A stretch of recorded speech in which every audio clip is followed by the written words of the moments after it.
really health-oriented bars. But I started making my own, and I'm a huge hiker. I just love hanging out around the trees. And so I was like, I'm going to start making my own.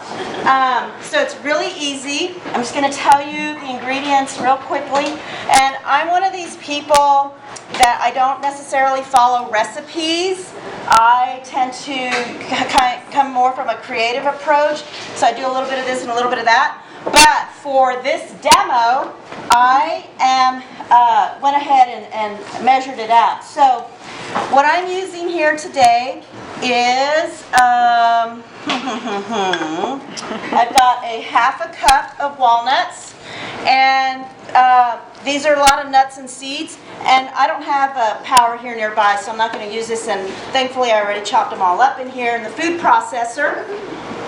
So half a cup of walnuts, dump them in there. We have a half a cup of pumpkin seeds going in the bowl. I have a half a cup of sunflower seeds. And like I said, you can use any type of nut and seeds that you like. If you like macadamia nuts, walnuts, almonds, you can use those, whatever.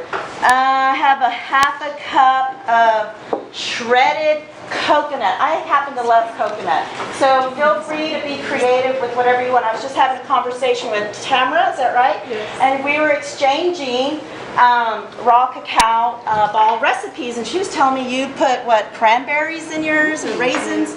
Well, a couple of different ones, figs. Figs, yeah. Yeah, so just get creative. Whatever you love, whatever you want, just dump it in there. So I happen to love coconut and flaxseed.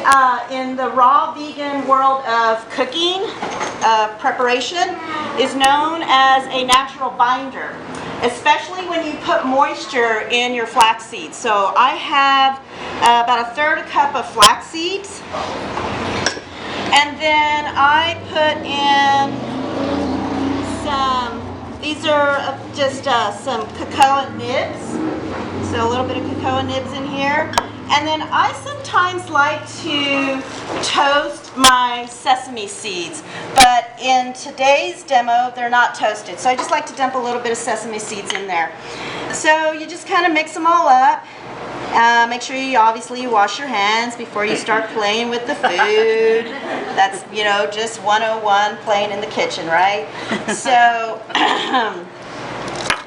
so you just mix all that in, and then this is the part where it gets where I don't really measure, because I don't have a sweet tooth. I know a lot of people love sweets, sugar and stuff, but I just, you know, I don't have a big sweet tooth. So I just put a little bit of organic coconut palm sugar, but you can use any type of sweetener. You can use stevia, you can use maple syrup. I'm going to put a little bit of maple syrup in there. So you just kind of sprinkle it in, and like I said, you can, you know, if you're like kind of more accurate, you can use your tablespoons. Then, let's see, make sure I don't make a mess here. So you can use any type of organic cacao powder. So I think I got this at Briar Patch. I'm kind of on the end, coming to the end here. And I just kind of sprinkle that in here, like so.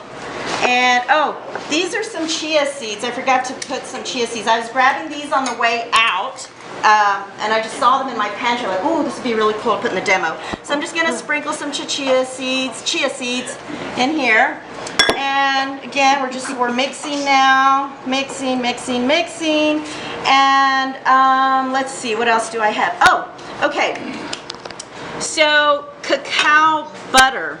I melt this butter. It's just so yummy, and it's just really creamy. You know, they use it in lotions, they use it in sunscreen, so it's used a lot in cooking. So I melted it before I got here, and you can go to the Briar Patch and buy this. It's in the cold section over by where they have the olives, and it comes like in a little container like this. So it's just some cacao butter, and this is what's going to start binding it together. And so you can see now how it's just starting to get really crumbly. and yummy and just fun to play with. And then, let's see, the last thing I put in is the maple syrup. And this is, you know, maple syrup is sticky and it's very, very sweet. You don't need a lot of it, but again, if you have a very sweet tooth, you can put more. And then you just start playing with that. And then if you might need some more cacao butter, if you see that it's not sticking enough. So you just play with it. And again, this is where I am not really specific with the measurements, but like I can tell right here, like this isn't really going to stick enough, so I'm going to need some more raw cacao butter, and I may want to add some more maple syrup. But I'm trying to keep this demo really short and sweet, and since you are here early, you have the honor of being able to taste these pre-made raw cacao butters.